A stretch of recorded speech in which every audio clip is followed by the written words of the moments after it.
개인회생을 진행하다 보면 법원에서 보정명령이 나왔습니다. 변제금이 올라갈 수 있습니다. 이런 연락 받는 경우 가끔 있으시죠? 네, 많은 분이 이 말을 들으면 법원이 변제 금액을 결정할 것으로 생각하시는 경우가 많습니다. 그러면 법원에서 그렇게 이야기하면 그 금액을 그대로 따라야 하는 걸까요? 그렇지는 않습니다.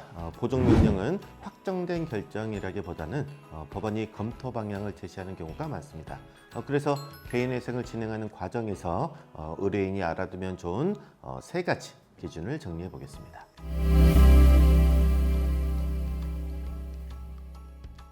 안녕하세요. 법무법인 태신의 개인회생 파산 전문 브랜드 클리어에서 인사드립니다. 저는 MC 소희원이고요. 예, 안녕하세요. 여러분의 개인회생 파산을 클리어하게 해결해 드리는 법무법인 태신의 장훈 변호사입니다. 첫 번째는 개인회생 변제금과 보정명령에 관한 이야기입니다.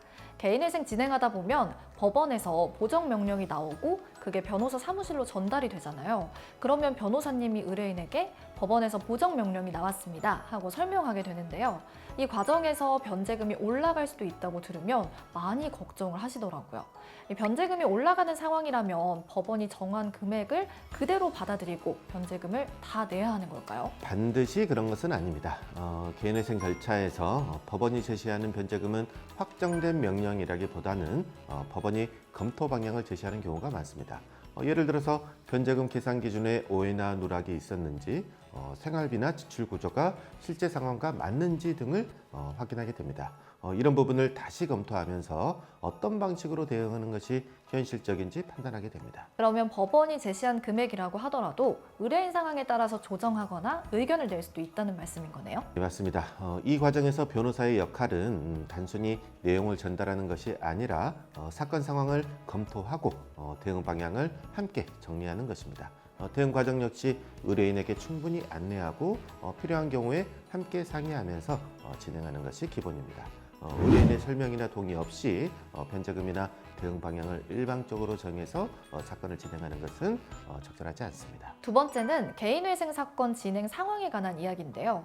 개인회생 상담을 하다 보면 이 사건이 어디까지 진행됐는지 잘 모르겠다고 하면서 답답해하시는 분들도 많더라고요. 예, 맞습니다. 개인회생 절차에서는 보정명령이 나오기도 하고 추가로 제출해야 할 서류가 생기기도 하고 개시 결정을 기다리는 것처럼 개인회생 사건은 진행 과정에서 여러 절차를 거치게 됩니다. 그러면 의뢰인 입장에서는 지금 사건이 어디까지 진행됐는지 궁금할 수밖에 없겠네요. 네, 맞습니다. 개인회생은 절차가 길기 때문에 의뢰인 입장에서도 사건이 어떻게 진행되고 있는지 궁금해하시는 경우가 많습니다. 그래서 의뢰인이 자신의 사건 진행 상황을 알고 있는 것이 중요합니다. 사건 진행 상황을 공유하는 것은 단순한 설명이 아니라 다음 절차를 준비하고 대응하기 위한 과정이라고 보시면 됩니다. 마지막은 개인회생 진행 과정에서 중요한 정보 관리에 관한 이야기입니다. 개인회생을 진행하는 분들 중에는 이 가족이나 직장에 알리고 싶지 않은 분들도 많으시잖아요. 실제로 부모님이나 배우자에게 알리지 않고 개인회생을 진행하는 분들도 있습니다. 가족에게 걱정을 끼치고 싶지 않아서 조용히 절차를 진행하는 경우인데요.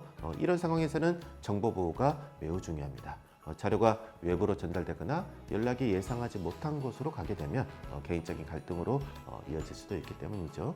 그래서 연락도 의뢰인이 편한 방법으로 맞춰서 진행하게 됩니다. 네, 맞습니다. 이 회사로 전화하지 말아달라거나 집으로 우편을 보내지 말아달라는 요청도 많이 들어온다고 하더라고요. 예, 맞습니다. 예를 들어서 우편은 의뢰인이 받을 수 있는 주소로만 발송하고 전화나 문자도 사전에 정한 번호로만 연락을 합니다. 이메일이나 카카오 등 역시 의뢰인이 직접 확인할 수 있는 채널만 사용하고요.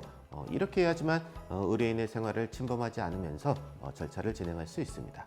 가족이라고 하더라도 의뢰인의 동의 없이 사건 내용을 알리는 것은 원칙적으로 하지 않습니다. 단순히 서류를 처리하는 문제가 아니라 의뢰인의 생활을 지키는 문제일 수도 있다는 거네요. 예, 맞습니다. 그래서 상담 단계부터 자료 관리 그리고 사건 종료 이후에 보관과 폐기까지 전체 과정이 체계적으로 관리되는 것이 중요합니다. 네, 오늘 이야기 들어보니까 이 개인회생은 단순히 신청만 하고 기다리는 절차라기보다는 진행 과정에서 상황을 함께 확인하면서 준비해가는 과정이라는 생각이 듭니다.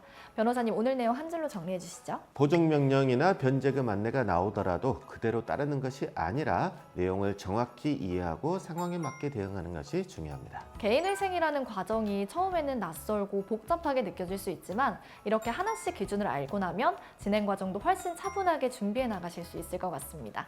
오늘 준비한 영상 여기까지고요. 영상이 유익하셨다면 구독, 좋아요, 알림 설정 부탁드립니다.